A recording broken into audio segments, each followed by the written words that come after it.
আসসালামু আলাইকুম। এই যে আমাদের অনুপম কলার জমি। অনুপম কলা যারা গাড়বেন তাদের একটা সতর্ক, তারা বেশি সার দিবেন না।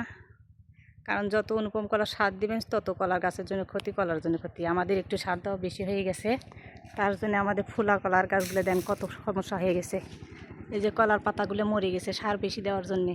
অনুপম কলার জন্য বেশি সার না দেখেন। তারপরে আমরা আবার ব্লিচিং পাউডার, তারপরে হচ্ছে আপনার অনেক স্প্রে করার পরে একটু কলার গাছগুলো একটু সারে উঠছে, কলাগুলো একটু সারে উঠছে।